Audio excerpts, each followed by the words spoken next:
Hola, alumni amigos. Buenos días, buenas tardes o buenas noches, dependiendo de la hora en la que nos estén escuchando. Bienvenidos a su podcast favorito, Illuminatus. El día de hoy vamos a hablar sobre el libro El hombre en busca del sentido de nuestro queridísimo autor, Viktor Frankl. Fue un conocido neurólogo, psiquiatra y filósofo austriaco, fundador de la logoterapia y análisis existencial.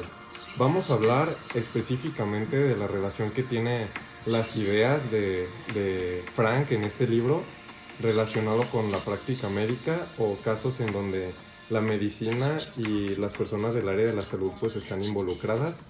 Y comencemos. Hablemos de una idea rescatada del primer capítulo, la primera parte, que es un psicólogo en un campo de concentración. De aquí tomamos una idea que nos resaltó muchísimo y dice así, esta la encontramos en la página 20. Seguir vivo exigía la muerte de otro. Y bueno, ¿cómo podemos ver esto en la práctica médica? Pues principalmente lo podemos ver como en el caso de los trasplantes. Si nos vamos a una idea demasiado drástica, puede ser un trasplante de corazón. Ajá, en donde la persona fallecida tuvo que ver con salvar a otra persona. Un ejemplo que podemos tomar más común que lo que pasa hoy en día, los accidentes automovilísticos. Digamos, por ejemplo, un motociclista lo llegó a un camión y pues era un donante. Y pues al momento de ser donante pues puede donar varias partes de su cuerpo, por ejemplo, las córneas o los riñones, incluso hasta el corazón. Y fíjense que hablando de eso, se ha hecho estudios de que los trasplantes han ayudado a muchas personas. Incluso se han dicho que han alcanzado cifras de 49 personas por cada trasplante. Y eso es porque también beneficia a las familias de quienes reciben los trasplantes. Es decir, que ayuda a muchas más personas que ni siquiera podemos ver. Y sí, está padrísimo que la tecnología y la medicina haya avanzado muchísimo, pero, o sea, sí para que haya más casos en donde hay trasplantes y más personas salvadas, pero aquí muchas veces entra en conflicto la dignidad humana porque no sé si han escuchado de casos en donde pues hay donaciones de órganos de gente fallecida cuando esa persona no había decidido donar ni en vida ni cuando falleciera, o casos en donde pues sí, donde hay como corrupción, hay negligencia. Pues, principalmente si planteamos el tema puede ser sobre el tráfico de órganos por medio del mercado negro. Principalmente son personas que ni siquiera se les ha pasado por la mente donar. Muchos casos son o por secuestro, por diferentes tipos de circunstancias. Y ahí es donde entra el razonamiento humano de no me importa que esa persona sufra o muera a causa de perder su órgano, pero yo quiero ese órgano. Exactamente, y aquí como futuros médicos o los médicos actuales deben de respetar como las decisiones, debe de haber cierto filtro.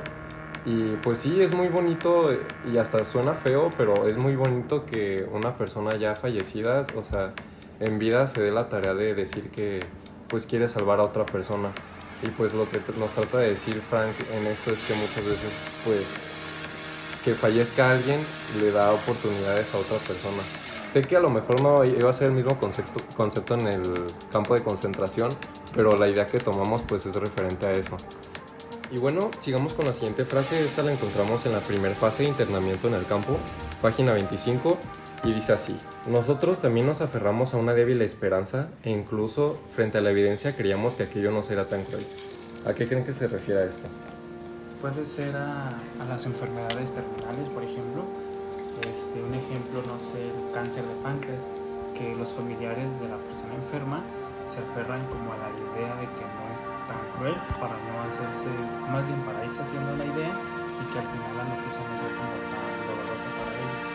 Ellos mantienen la esperanza de que se va a curar, pero al mismo tiempo van haciéndose a la idea de que posiblemente no se cura para que vayan asimilándolo mentalmente y cuando llegara el momento no sea tan doloroso para la familia. No sea tan cruel como dice. Y también los médicos, ¿no? Que lo hacen ver como más tranquilo. O sea, es como una relación paciente-médico de que, ok, te doy un mes de vida, pero lo hago bonito, o sea, hago que ese mes de vida sea bueno, sea con respeto, que dé la oportunidad de despedirse de sus seres queridos y así, ¿no? Normalmente el cáncer suele actuar pues de repente muy espontáneo y en varios casos puede atacar muy espontáneamente o se puede detectar antes. Ya por ejemplo en estos casos sería pues muy tardío, ya que se trata de cáncer terminal y esto a su vez muy doloroso y bueno, muy deprimente. Y como es doloroso y deprimente, pues hay que hacer el proceso bonito, ¿no? Aunque sepamos que pues al final va a ser pues mucho sufrimiento, hay que hacer como lo menos cruel posible. Y bueno, yo creo que la siguiente frase que encontramos en la segunda fase de la vida en el campo tiene que ver también mucho con este cuidado médico-paciente, que se habla de la empatía. Sabemos que la empatía es muy importante y aquí Frank, en una oración que hace en la página 33, nos dice así: la de la apatía generalizada que lo llevaba a una especie de muerte emocional. Aquí pues sabemos que los pacientes se pueden llegar a sentir apáticos, deprimidos, entre otras cosas, cuando pues sabe que su vida ya no va a haber más, y pueden sentirse ¿cómo se puede decir? Como olvidados, ya sin ganas. Ajá, y aquí, o sea, el médico como que creen que sería su tarea. Aquí una de las cosas importantes que yo en mi opinión diría para uno que es doctor, un médico, es tratar de empatizar lo más posible con el paciente. Y ser honesto, ¿no? También. La honestidad es muy importante. Y también si se trata de un paciente que hemos dicho antes, por ejemplo, con el cáncer terminal, aquí, como también dicho antes, tratar de mantenerlo lo más tranquilo posible, que pueda mentalizarse lo más posible y sentirse lo mejor. Pero yo creo que ahí es algo difícil, ¿no? Que llevan los médicos, porque pues estas personas pues dejan de hacer actividades que les gustan, dejan de comer, hasta pues se quieren suicidar. Entonces pues es un tema que se debe de abordar, ¿no, Carlos? Sí, sobre todo los médicos también deberían, pues ahora sí que ver a las personas como lo que son, seres humanos, y tratarlos pues como ellos quieren ser tratados, para pues hacer de su vida lo que les quede pues lo mejor posible, y ayudarlos de alguna manera mentalmente pues a que ellos no se sientan tan mal consigo mismos, sino que aprecien el valor de la vida y pues ven como lo mejor en esos momentos que les queden. Sí, no sé si se han fijado, pero últimamente en las universidades se han implementado sistemas educativos para humanizar más a los médicos, o sea, que tengan un mejor trato con el paciente. Por ejemplo, siempre ponen humanidades y eso. Y eso se ha implementado desde hace pocos años, porque realmente antes no se valorizaba tanto como hoy en día. Porque cada día se tiene que humanizar más a las personas, darles su dignidad y su respeto. Sí, antes solo se veía como un paciente más y ya. Realmente, o sea, sí se entablaba relación médico-paciente, pero realmente como médico pues era de uno más que se murió. Me toca sacar adelante a los demás. Y llegó un momento que a las personas se les dejó de ver realmente como personas. Simplemente se le veía como uno más del montón en el hospital. Hasta nomás como ejemplo de estudio, ¿no? Exacto. Me gustan sus ideas, muchachos. No, la verdad es que muy buenas conclusiones. Yo creo que todavía nos alcanza para una frase más.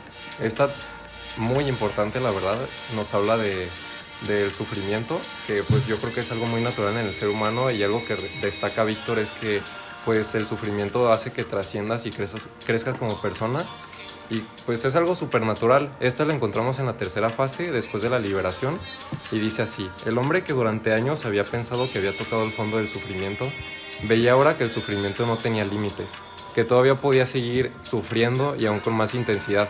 Mira, les doy un ejemplo y ahorita vamos viendo cómo se aplica en la práctica médica. No sé, persona a la que se le muere un familiar, o más bien que corta relación con alguien, se siente mal, se siente depresivo, siente que es el sufrimiento que más ha vivido en su vida, pero ¿qué pasa? Que al rato, no sé, le da apendicitis, es un sufrimiento todavía más grande. Entonces ahí se da cuenta el ser humano que en sí puede llegar a sufrir muchísimo más de lo que pues ya había sufrido antes. Y entonces este reto, ¿cómo lo verían ustedes? Pues en realidad para eso hay un diagnóstico clínico, porque para que una persona avance bien, tiene que darse un diagnóstico. El médico tiene que ver su proceso y todo, porque si no, esta persona, este paciente puede empeorar cada vez más, y en lugar de que tenga una cosa pequeña, algo como ya sea una infección o algún problema mental, puede irse agravando cada vez más si no se le da un tratamiento adecuado. Por eso es importante que le toque un buen médico y un buen diagnóstico. Que siga pues su proceso psicológico sobre todo, ¿no? Bueno, pues en conclusión, quiero saber realmente su opinión, qué es lo que opinan de este libro, qué les dejó y principalmente qué es lo que les deja a ustedes si lo relacionamos con la medicina. Pues yo, como lo vimos en uno de estos puntos, es mantener una muy buena relación con el paciente, ya es médico-paciente, perdón. El que tenga que estarse enfocando no solo en tratar su cuerpo, sino también estar empatizando con la persona, estarse poniendo como en términos de poniéndome en sus zapatos y estarnos fijando en todo lo que pueda ser a su comodidad y que se sienta lo menos afligido posible. Digamos que sería estar creando una relación médico-paciente. Exacto. Algo que ustedes quieran aportar.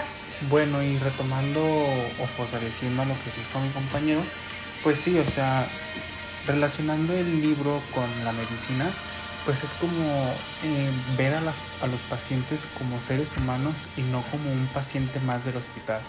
Verlos como seres humanos y empatizar con ellos cuando están en situaciones de fases terminales, por ejemplo, como los cánceres, y pues tratar de apoyarlos psicológicamente para que no se sientan tan mal consigo mismos y apoyar también de alguna manera a sus familiares, que pues sabemos que pasan por momentos difíciles también cuando algún familiar está en una situación de esas.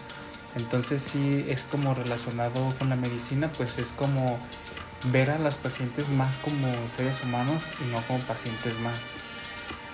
Y algo que yo encontré muy interesante, pues es que como se habla sobre los campos de concentración, la enfermedad en sí del paciente, de la persona, puede ser como su propio campo de concentración, donde la persona pues tiene que tener fortaleza para poder superar esta situación.